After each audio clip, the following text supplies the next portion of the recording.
Everyone, welcome back to my channel.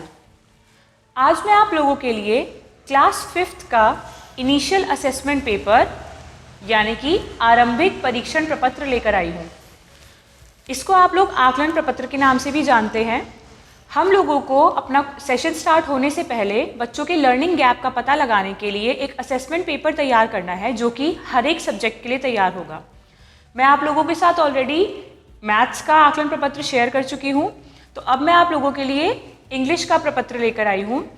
इसमें आपको class wise यानी कि क्लास 5th के लिए है, तो हमें क्लास 1 से लेके 4 तक जितने भी लर्निंग आउटकम्स का आप सिलेक्शन करेंगे उनके बेस पे इसको बनाना है। तो यहाँ पर आपको सारे लर्निंग आउटकम्स जो मैंने सिलेक्ट किए हैं अकॉर्डिंगली वो सब भी लिखे हुए मिल जाएंगे। यहाँ पर है सिलेक्टेड लर्निंग आउटकम्स। तो इसके बारे में मैं आपको वीडियो के एंड में बताऊंगी कि मैंने कौन कौन से लर्निंग आउटकम्स का सिलेक्शन किया है। तो चलिए अभी हम अपना आकलन प्रपत्र देखना शुरू करते हैं। सब्जेक्ट है हमारा इंग्लिश, क्लास है 5th। यहाँ पर टोटल 15 क्वेश्चंस होंगे, 3 मार्क्स ईच, तो यानी कि आकलन प्रपत्र 45 मार्क्स का होगा। क्लास 3 to 5 के लिए क्वेश्चन नंबर 1 से लेकर 10 तक ऑब्जेक्टिव क्वेश्चंस रखने हैं और फिर 11 to 15 हमें सब्जेक्टिव क्वेश्चंस रखने हैं, लेकिन क्वेश्चन की मार्किंग जो है वो हर एक के लिए 3 नंबर की ही रहेगी। यहाँ पर एक नोट दिया है मैंने, this assessment is based on learning outcomes of class 1 to 4। ये जो प्रपत्र है ये कक्षा 1 से 4 तक की जो भी हमें लर्निंग आउटकम्स दिए गए हैं उनके बेस पर बनाया गया है। यानी कि आपको 1st to 4 के हर एक क्लास के लर्निंग आउटकम्स को लेना है। जिस क्लास का जितना परसेंटेज आप लेना चाहें वो आपके ऊपर डिपेंड करता है। तो जैसे स्टार्ट करते हैं from question number 1। Question number 1 मैंने लिया है, read the following letters and match the similar letters. आप बच्चे से इनको पढ़ने के लिए कहेंगे इन अल्फ़ाबेट्स को, जैसे B, F, A, C, H, K, और फिर इनको जो सामने अल्फ़ाबेट्स दिए गए हैं यानी कि कैपिटल लेटर को स्मॉल लेटर से ज्वाइन करने के लिए कहेंगे। ये क्वेश्चन किस क्लास के कौन से लर्निंग आउटकम पर बेस्ड है, इसकी एक सेपरेट टेबल आपको बनानी है, जो टेबल अभी मैं आप लोगों को दिखाऊंगी। फिलहाल मैं आपको पहले क्वेश्चंस बताती जाऊंगी। क्वेश्चन नंबर 2 है, identify the object and spell them, यानी कि वस्तु को पहचानिए और फिर उनकी स्पेलिंग लिखिए। जैसे कि यहाँ पर ये एक झोपड़ी है तो बच्चा यहाँ पर लिखेगा HUT, दैट इज हट। फिर यहाँ पर है सन और यहाँ पर tree. Question number 3, fill in the blanks to make fruits name. यहाँ पर आपको खाली स्थान दिए गए हैं, इन्हें आपको फिल करना है ताकि एक फल का नाम बन जाए। जैसे यहाँ पर बन जाएगा MANGO, that is mango. Second one is grapes and third is orange. अब आते हैं क्वेश्चन नंबर 4 पर। क्वेश्चन नंबर 4 है, right the number names of the given numerals. जो आपको यहाँ पर ये न्यूमरल्स दिए गए हैं इनके आपको नंबर नेम्स लिखने हैं यानी कि स्पेलिंग लिखनी है। जैसे कि यहाँ पर है 13, तो बच्चे को लिखना है THIRTEEN, दैट इज 13। नेक्स्ट है question number 5, fill in the blanks with this और दैट। यहाँ पर बच्चे को दिस और दैट का यूज करते हुए खाली स्थान को भरना है। डैश इज अ काइट, ये काइट दूर है तो यहाँ पर आ जाएगा दैट इज अ काइट। यहाँ पर आ जाएगा दिस इज एन अम्ब्रेला। ऐसे ही फिर क्वेश्चन नंबर 6 आ जाएगा, fill in the blanks with correct article a, an और द। क्वेश्चन नंबर 6 में आपको आर्टिकल का यूज करने के लिए देना है बच्चे को, यानी कि ए, एन और द में से जो भी उसे अप्रोप्रिएट लगता है वो फिल करेगा। जैसे dash umbrella, dash fan and dash aeroplane. यहाँ पर आप क्वेश्चंस जो हैं उनको अपने अकॉर्डिंगली चेंज कर सकते हैं। यानी कि अगर मान लीजिए आपको हेडिंग यही देनी है दिस एंड दैट, तो आप यहाँ पर जो अंदर ये क्वेश्चंस हैं इनको अपने हिसाब से भी चेंज कर सकते हैं। फिर है क्वेश्चन नंबर 7, एड S और ES to make plural words. यहाँ पर आपको सिंगुलर वर्ड्स दिए हुए हैं यानी कि एक वचन दिए हैं, आपको बहुवचन बनाना है S या ES को जोड़कर। यहाँ पर है कैट, बस एंड ऑरेंज। नेक्स्ट है question number 8, right Hindi meanings of the given words. दिए गए शब्दों का हिंदी में क्या अर्थ होता है ये आपको लिखना है। वर्ड्स हमें दिए गए हैं little, healthy and swimming. Question number 9 है, rearrange the words in alphabetical order. दिए गए शब्दों को आपको अल्फाबेटिकल ऑर्डर में लगाने हैं, यानी कि A to Z तक जो प्रॉपर सीक्वेंस होता है उसके अकॉर्डिंग इन्हें अरेंज करना है। जैसे कि फर्स्ट में है कैट, बैट, सैट, तो बच्चा जो है वो चेक करेगा कि A से Z तक जब हम पूरी कंप्लीट ABC बोलते हैं तो उसमें सबसे पहले क्या आता है।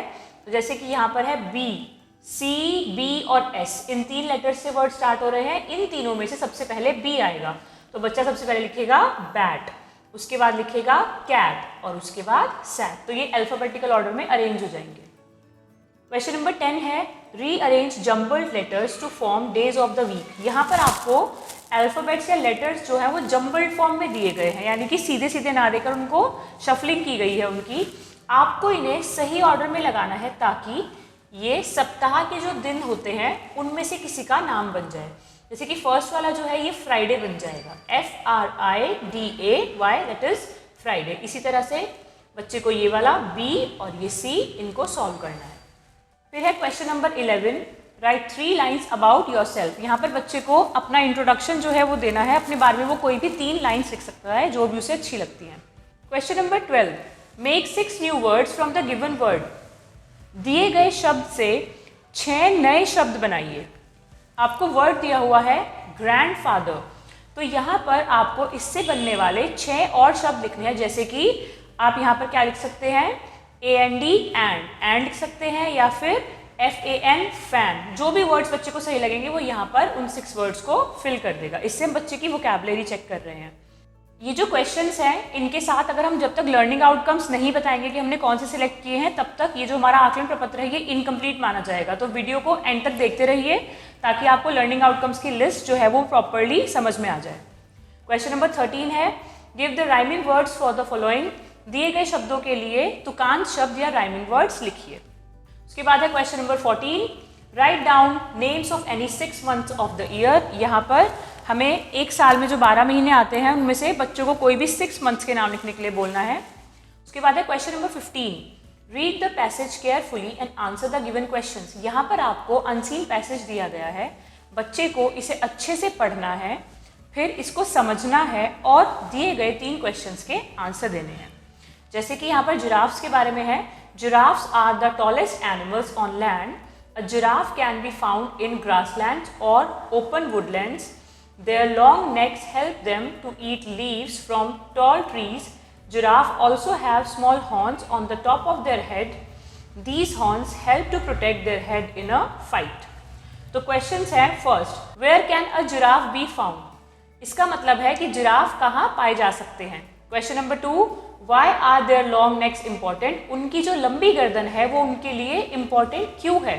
और क्वेश्चन नंबर 3 है, why do giraffes have horns? Giraffes, इसमें पैसेज में बताया गया है कि जिराफ जो हैं उनके सर पर छोटे छोटे हॉर्न्स यानी कि सींग होते हैं। तो वो सींग किस लिए होते हैं, उनका क्या कार्य होता है।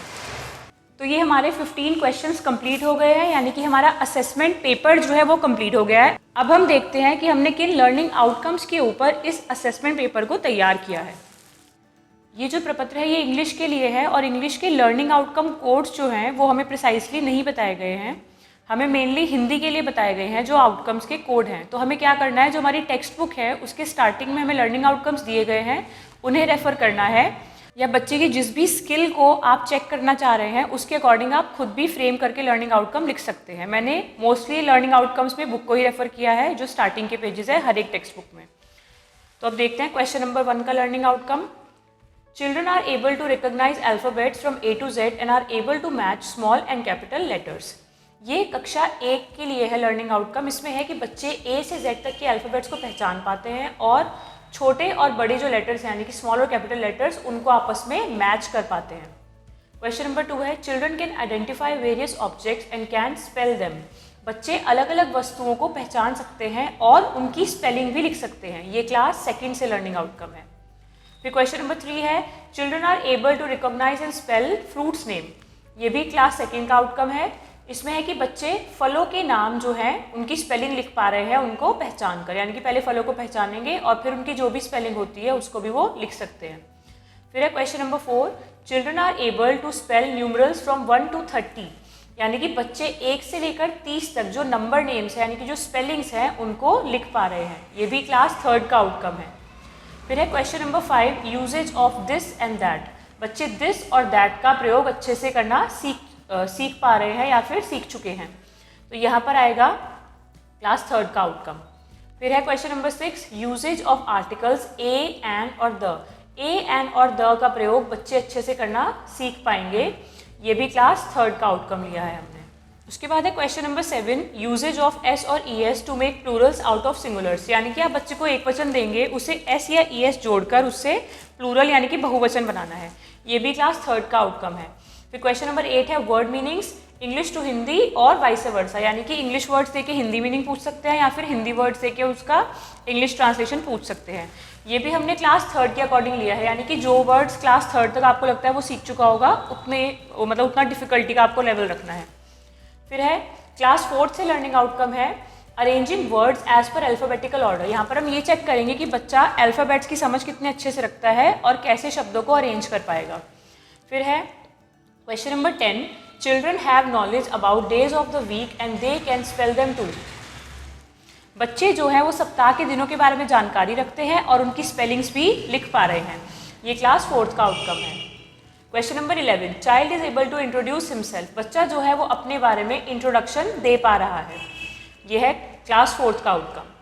फिर है question number 12, child can form new words. बच्चा जो है वो दिए गए शब्द से और भी नए शब्द बना लेता है। ये उसका बेसिकली वोकैबुलरी का टेस्ट है। ये भी क्लास 4th का लर्निंग आउटकम है। उसके बाद है question number 13, child can understand sounds. बच्चा जो है वो अलग अलग तरह की साउंड समझ पा रहा है, डिफरेंट हो या सिमिलर हो, यानी कि अलग तरह की भी और एक तरह की भी, जैसे कि राइमिंग वर्ड्स भी पूछ सकते हैं आप। तो ये हो गया है क्लास 4th का लर्निंग आउटकम। फिर है question number 14, children are able to remember different months of the year. बच्चे साल में जो अलग अलग मंथ्स होते हैं, यानी कि 12 जो मंथ्स होते हैं उनके बारे में जानकारी रखते हैं। Question number 15, children understand small passage and can answer the related questions. बच्चे जो है वो छोटे पैसेज को पढ़ के, यानी कि पैराग्राफ को पढ़कर समझते हैं और उससे संबंधित क्वेश्चंस का आंसर देते हैं। ये भी क्लास 4 का आउटकम है। तो इस तरह से आपको क्वेश्चन नंबर 1 से लेकर 15 तक टोटल जितने भी लर्निंग आउटकम्स थे उनकी एक कंप्लीट लिस्ट प्रिपेयर करनी है, जैसे कि यहाँ पर मैंने की हुई है। अगर आपके पास ये लिस्ट होगी तभी आपका जो परीक्षण प्रपत्र है वो इफेक्टिव यानी कि प्रभावी माना जाएगा। आई होप आपको मेरा आज का वीडियो अच्छा लगा हो। अगर वीडियो अच्छा लगा है तो इसको लाइक कर दीजिएगा, चैनल को सब्सक्राइब करना मत भूलिएगा और अपनी फैमिली के साथ और फ्रेंड्स के साथ शेयर कर दीजिएगा। जहाँ भी आपको लगता है कि किसी को इस वीडियो से हेल्प हो सकती है उसके साथ इस वीडियो को शेयर ज़रूर कर दीजिएगा। Thank you and have a nice day.